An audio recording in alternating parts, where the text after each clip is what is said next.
জানি কি ওকে কিছু বল।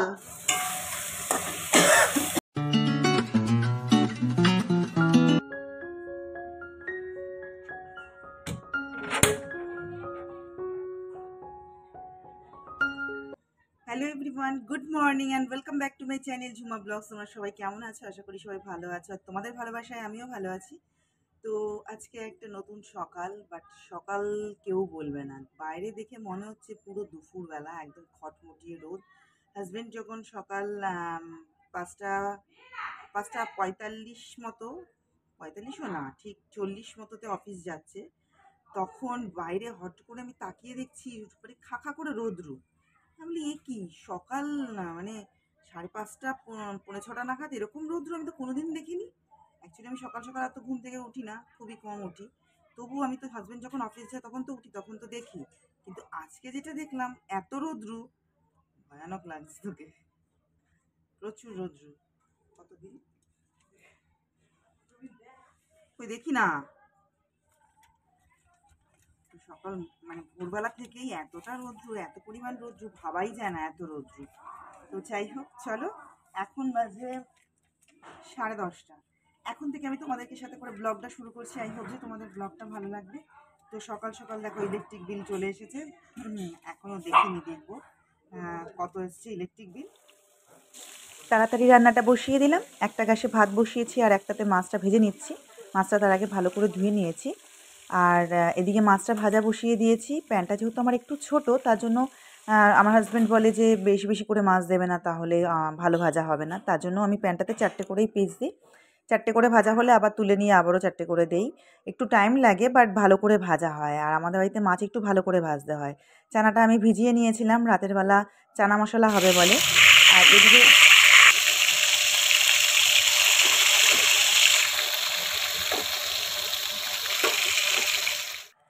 এদিকে মাছটা ভাজতে ভাজতে আমি আমগুলো সব কেটে নিচ্ছি, কারণ কেউ আম কেটে নেয় না, কেটে খেতে এদের কারো ভালো লাগে না।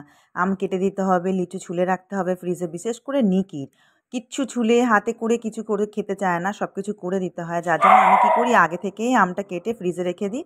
আর আম সবসময় কেটে ফ্রিজে রেখে খাবে, দেখবে ভীষণ টেস্ট লাগে। আর লিচু ছুলে ফ্রিজে রাখলে বেশি টক হয়ে যায়, যার জন্য না আমি বেশিরভাগ সময় লিচুটা ফ্রিজে রাখতে চাই না। কিন্তু আবার কে পরে ছাড়াবে, প্রচুর খোসা, ঘর নোংরা হবে, যার জন্য আমি আগে থেকেই সব ছাড়িয়ে নিই, পরিষ্কার করে নিই একবারে রান্নাঘরটা। তো ওদিকে আমার সব মাছগুলো ভাজা হয়ে গেছে, ভাতটা প্রায় হয়েই গেছে, আর আলুগুলো কেটে নিয়েছিলাম। এখানে মশলাটা কষিয়ে ওদিকে আমার মিক্সিতে মশলা করা হয়ে গেছে, আলুগুলো ভেজে তুলে নিলাম। এদিকে নিকি চিল্লাচ্ছে, চা দাও। ও একটু দেরি করে ঘুম থেকে উঠেছে, তো ওর চাটা দিতে এসেছি। ও ক্যামেরার সামনে আসতে একদমই পছন্দ করে না, তার জন্য সবসময় নিকিকে প্যাকেটটা ভেঙে বিস্কুটটা দিলাম। প্যাকেটে থাকলে বিস্কুটগুলো নরম হয়ে যাবে, তাই কৌটে ঢেলে নিচ্ছি।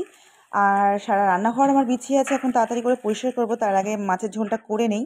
এদিকে আমি আম লিচু সব কেটে রেডি করে ফেলেছি, ফ্রিজে ঢুকিয়ে দেবো। যার যখন খেতে ইচ্ছা করবে সে ফ্রিজ থেকে বার করে খেয়ে নেবে। আমার তো ফ্রিজ থেকে বার করে আম খেতে ভীষণ ভালো লাগে। এই দিকে আলুগুলো সব আমার ভাজা হয়ে গেছে, আলুগুলোকে তুলে নিচ্ছি। এরপর মশলাটাকে কষাবো। আমাদের বাড়িতে আবার আলুগুলোকে ভেজে নেওয়া হয় ভালো মতো। মাছগুলো যেমন কড়া করে ভাজা হয়, তেমন আলুগুলোকেও ভালো করে ভেজে নেওয়া হয়, তাহলে কি ঝোলটা ফুটলে বেশিক্ষণ টাইম লাগে না মাছের ঝোলটা হতে। এদিকে মশলাটা আমার আগে থেকে করা রয়েছে, এবার আমি মশলাটাকে কষিয়ে নেব। কষানো হলে পরে মাছগুলো সব ঝোলের মধ্যে দিয়ে নেব। ফার্স্টে তেলের মধ্যে গোটা গরম মশলা দিয়ে নেই, তারপর জিরা শুকনো লঙ্কা ফোড়ন দেই, তারপরে যে মশলাটা করে রাখি, জিরা পেঁয়াজ আদা রসুন সব কিছু পেস্ট করে, টমেটো লঙ্কা সব কিছু পেস্ট করে নিয়ে কষিয়ে নিই ভালো মতো। আর কষানোটা একটু বেশি করে করি, যাতে মানে কালারটা ভালো আসে। আর কষানোর সময় আমি সামান্য একটু চিনি দিই, যাতে মাছের ঝোলে কালারটা বেশি ভালো আসে। আর আমরা আবার কাশ্মীরি লঙ্কার গুঁড়োও দিই, বেশ সুন্দর একটা কালার আসার জন্য মাছের ঝোলটাতে। যদি আমরা কাঁচা লঙ্কার তরকারিও করি, তার মধ্যেও আমি কাশ্মীরি লঙ্কার গুঁড়োটা দেই। আর এখানেও দিয়েছি। গরম মশলাটা আমি একটু কমই ইউজ করি, কারণ গরম মশলার গন্ধটা না আমার অত একটা পছন্দ না। বাট দাদাই আবার অনেক সময় ওই যে মেথি পাতা দিয়ে মাছের ঝোল খেতে ভালোবাসে, কিন্তু আমার আবার মেথি পাতার গন্ধটাও ভালো লাগে না। এখানে সব কষানো হয়ে গেছে মশলাটা, এরপর আমি জলটা দিয়ে দিলাম। আরও জল দিতে হবে, কারণ অনেকগুলো মাছ সব ডুবতে হবে জলে, যার জন্য জলটা একটু বেশি করে দেব। দিয়ে নিয়ে ওদিকে মাছের ঝোল ফুটতে ফুটতে আমি বাসনগুলো সব মেজে নেই, কারণ দাঁড়িয়ে থাকলে অনেকটা টাইম ওয়েস্ট হয়ে যাবে। মাছের ঝোল ফুটতে ফুটতে আমি ততক্ষণ বাসনগুলো সব মেজে ফেলি, তারপর মাছের ঝোলটা নামিয়ে নিলেই আমার রান্নাঘরের কাজটা কমপ্লিট হয়ে যাবে। রান্নাঘরটা পুছে রান্নাঘরের কাজটা আমার কমপ্লিট হয়ে যাবে। ওদিকে ডেলিভারি বয়রা ফোন করেছিল, হাজব্যান্ড লেন্স কার্ট থেকে চশমা অর্ডার করেছে। বাড়িতে লেন্স কার্টের লোক এসেছিল, চোখের পাওয়ার নিয়ে গেছে, মানে আই টেস্ট করে চোখের পাওয়ার নিয়ে গেছে। ওর রিডিং গ্লাস লাগবে, তো সেটা অর্ডার করা হয়েছে। অফার ছিল লেন্স কার্টে যে একটা চশমা 1500 টাকা, দুটো নিলে 2200 টাকায় হয়ে যাবে। তো দুটোই অর্ডার করা হয়েছে। ওদিকে ফোন এসেছে, চলে আসবে সব। আবার দিদি ভাইয়েরও ফোন এসেছে ডেলিভারি বয়ের, যে নাইকা থেকে প্রোডাক্ট অর্ডার করা হয়েছিল সেগুলোও সব চলে এসেছে। আর ততক্ষণে আমার মাছের ঝোল পুরো রেডি। এবার মাছগুলো দিয়ে নিলাম, মানে ঝোলটা ভালো করে ফুটে গেছে, আলুটা সেদ্ধ হয়ে আসলেই মাছটা দিয়ে দিই, কারণ মাছটা দেওয়ার পর খুব বেশিক্ষণ ফোটাতে লাগে না। ব্যাস আমার মাছের ঝোল কমপ্লিট হয়ে গেছে। এবার আমি একটা আলাদা পাত্রে ঢেলে নিচ্ছি। তারপর আমি যে কড়াই, খুন্তি, আরও যে গ্যাসের ঝিকঝিকগুলো আছে সেগুলো সব মেজে পরিষ্কার করে নেবো।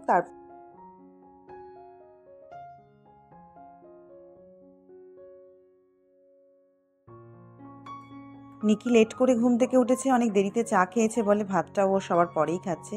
আর ওর ভাত সবসময় মেখে সব করে দিতে হয়, তারপর ও খায়। এখনও পর্যন্ত ভাত মাখতেও পারে না, ওকে ভাত মেখেই দিতে হয় সবসময়।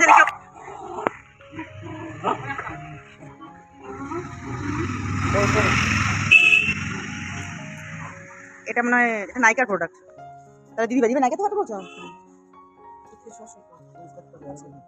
ওই যে তোমার চশমার ছবি দেওয়া দেখতে পাচ্ছ না?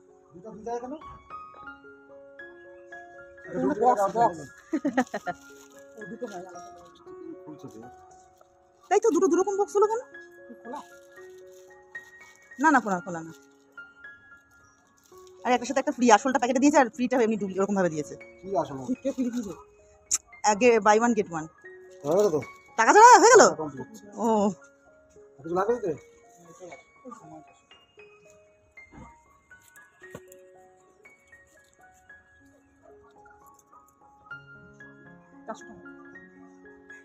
হ্যাঁ, পার্সেল এসছে বলছিল, অফারে আছে। নিকি, নিকি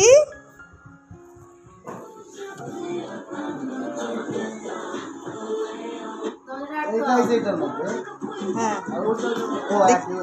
তুমি তোমার ঠিক আছে তো?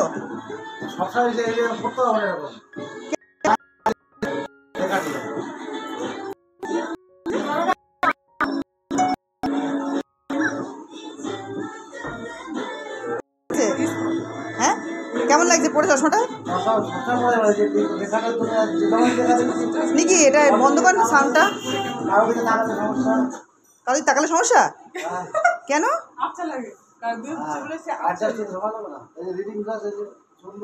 ইয়া পাওয়ার আছে। এটা কি সানগ্লাস? পড়ো দেখি।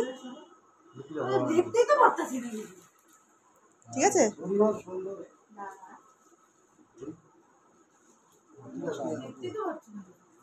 পড়িস না খবরদার।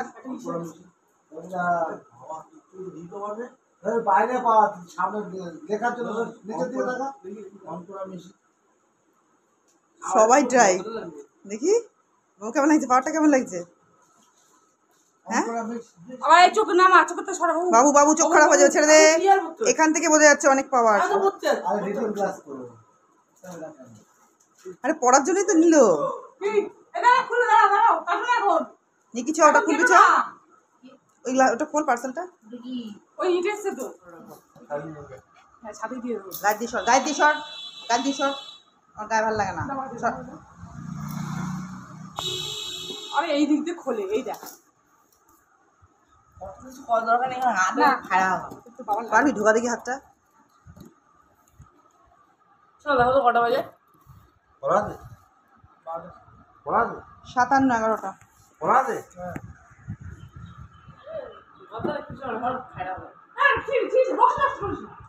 বক্স তোর বাবার লাগে তো।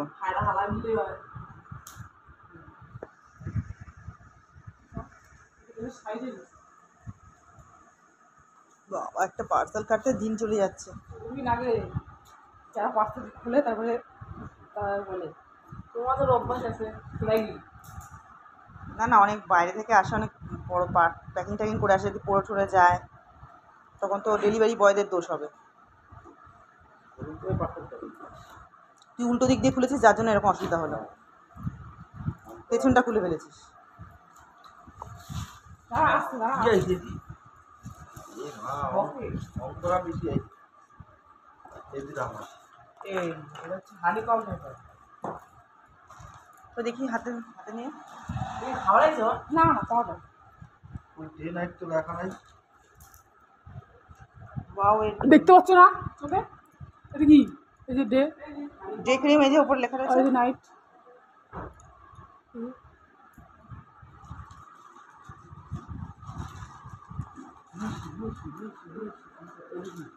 না না হ্যাঁ অফারে ছিল না? কততে ছিল এটা? ডে ক্রিমও 99 টাকা, নাইট ক্রিমও 99 টাকা অফার ছিল নাইকাতে। তো সেখান থেকেই অর্ডার করা হয়েছে। গতকালের আগের দিন মনে হয় করা হয়েছে না অর্ডারটা? না গতকাল, দুদিন আগে অর্ডার করা হয়েছে। খুব তাড়াতাড়ি ডেলিভারি দিয়ে দিয়েছে। আমাদের এখানে নাইকা পার্পল থেকে খুব তাড়াতাড়ি ডেলিভারি আসছে আজকাল। নে ধর। ও ওই পাউডারগুলো অর্ডার করেছিস? শিকাকাই, আমলা আর এই পাউডারগুলো অর্ডার করা হয়েছিল। এগুলো হেনার সাথে মিলিয়ে দেওয়ার জন্য চুলটা ভালো হয়। সব রেখে দাও নে, আর কি কি দেখি পাউডার, আর কি কি দেখি? আমার ছিল না কে হ্যাঁ হ্যাঁ হ্যাঁ, না আমি তো মারতে পারবো ও গেল এটা হিবিস্কাস। আমি বাবু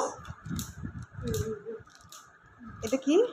বিবিসকার আছে রিঠা, রিঠা পাউডার। এটা রিঠা পাউডার, হিবিস্কাস পাউডার। দেখি ও আমি ছিল আমি ছিল না এটা হচ্ছে শিকাকাই পাউডার, আমি ছিল ভীমরাজ পাউডার। আর একটা কি ছিল যেটা দেখায়নি? দেখি দেখি বাবুটা। এই হিবিস্কাস দেখিয়েছি, আমলা দেখি এই যে আমলাটাই দেখানো হয়নি মানে।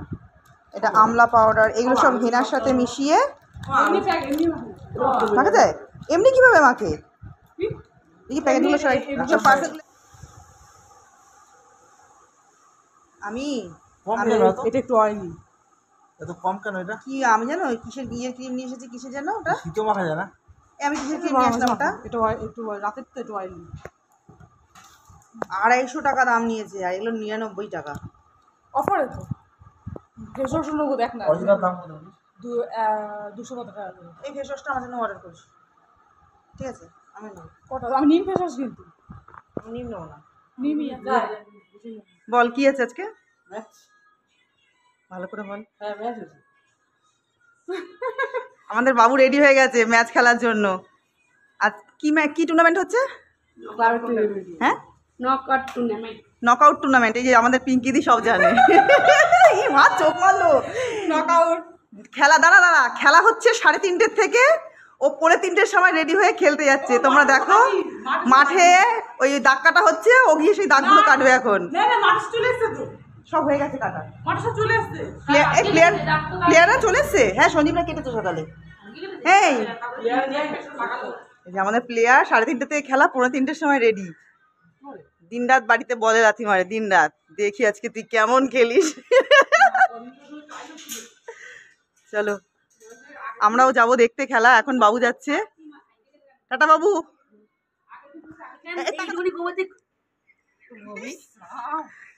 আওয়াজ নামার কোনো মুখটা কিন্তু বোঝা গেল না বুঝবে না কেউ समझदार না কি যেন ডায়লগটা কি?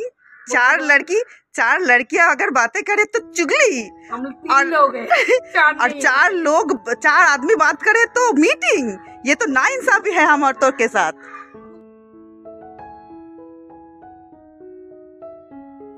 আজকের ভিডিও এতটাই। ভিডিওটাতে কিছু ভালো লাগলে like, comment, share and subscribe করো। তোমাদের সাথে দেখা হবে আবার নেক্সট ব্লগে। ততক্ষণের জন্য তোমরা সুস্থ থেকো, ভালো থেকো, আর আমার সাথে থেকো। Tata, bye, love you all.